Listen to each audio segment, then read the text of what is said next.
اعوذ باللہ من الشیطان الرجیم، بسم اللہ الرحمن الرحیم۔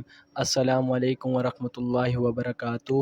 میں آپ کو فیضان رمضان ٹرانسمیشن میں خوش آمدید کہتا ہوں۔ آج کا ہمارا سلسلہ سوالات و جوابات کا ہے۔ آپ حضرات ہمارے ساتھ جڑے رہیں، ہمارا چینل دیکھتے رہیں۔ اب ہم چلتے ہیں اپنے سوالات کی طرف۔ حضرت آپ سے میرا پہلا سوال، کیا عورت ناگن کا روپ دھار سکتی ہے؟ وعلیکم السلام ورحمۃ اللہ۔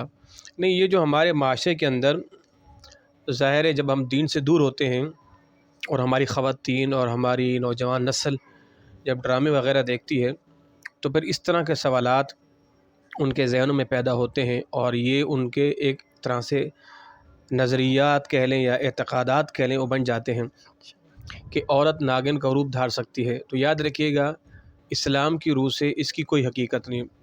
بعض لوگ یہ کہتے ہیں کہ جب ناگن بہت بوڑھی ہو جاتی ہے تو وہ عورت کو روپ دھار لیتی ہے، اور عورت جب بوڑھی ہو جاتی ہے تو وہ ناگن کا روپ دھار لیتی ہے، تو اس کی جو ہے وہ کوئی حقیقت نہیں ہے۔ اور حضرت سے میرا دوسرا سوال یہ ہے، کیا انسان کا دوسرا جنم بھی ہوگا؟ یہ جو ہے یہ بھی وہی ہے کہ ہندوانہ رسمیں اور ہندوؤں کے ساتھ میل جول یا ڈرامے فلمیں وغیرہ، انسان کا دوسرا جنم بھی ہوگا، یہ ناممکن ہے۔ ٹھیک ہے جی، جس طرح کہتے ہیں کہ جناب 7 جنم ہوں گے، میں دوسرے جنم میں یوں ہوگا، تیسرے جنم میں یوں ہوگا۔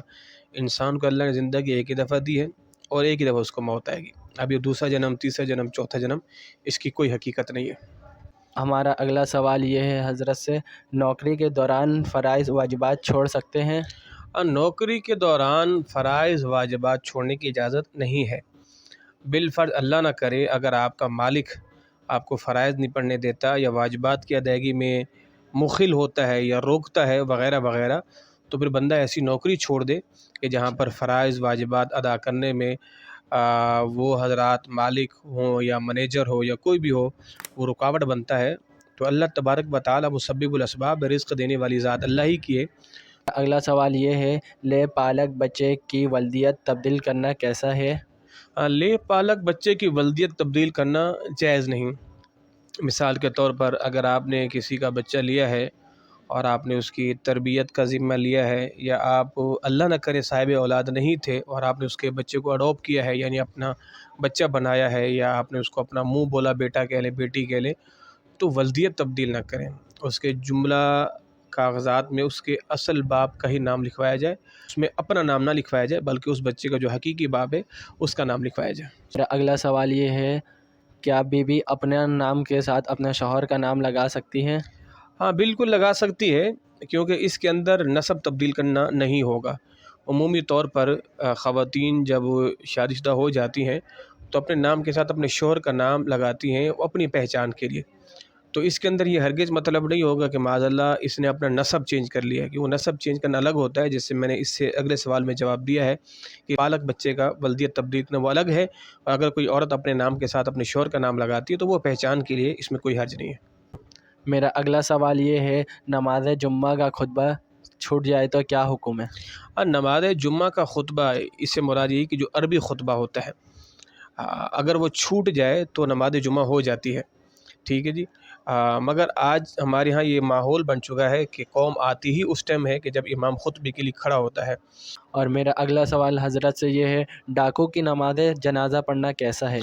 ڈاکو یعنی جو دوران ڈکیتی مارا گیا، ڈاکہ زنی کرتے ہوئے مارا جائے اس دوران، تو نہ تو اس کی نماز جنازہ پڑھی جائے گی، نہ اس کو غسل دیا جائے گا، نہ اس کو کفن دیا جائے گا، بلکہ اسے عبرت کا نشان بنایا جائے تاکہ کل کو کوئی شخص اس طرح کا کام کرنے کی ہمت و جرأت نہ کرے۔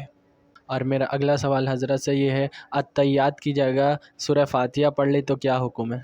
اگر کسی نے تشہد میں یعنی التحیات پڑھنے کی جگہ بھول کر سورۃ فاتحہ پڑھ لی تو وہ نماز کے آخر میں سجدہ سہو کرے گا۔ اگلا سوال یہ ہے حضرت سے، نماز میں 2-3 واجبات چھوٹ جائے تو کیا حکم ہے؟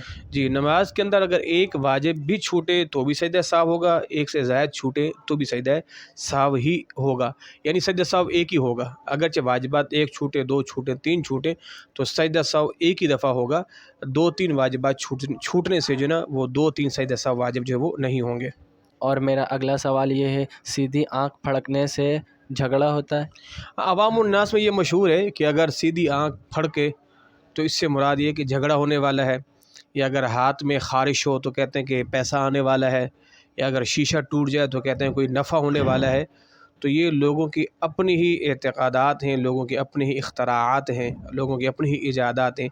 اس کی کوئی حقیقت نہیں ہے کہ آنکھ کے پھڑکنے سے یہ ہوگا، سیدھی آنکھ پھڑکے گی تو یہ ہوگا، الٹی آنکھ پھڑکے گی تو مصیبت آئے گی، ہاتھ میں خارش ہے تو مال آئے گا، شیشہ ٹوٹے گا تو نفع ہوگا، وغیرہ وغیرہ۔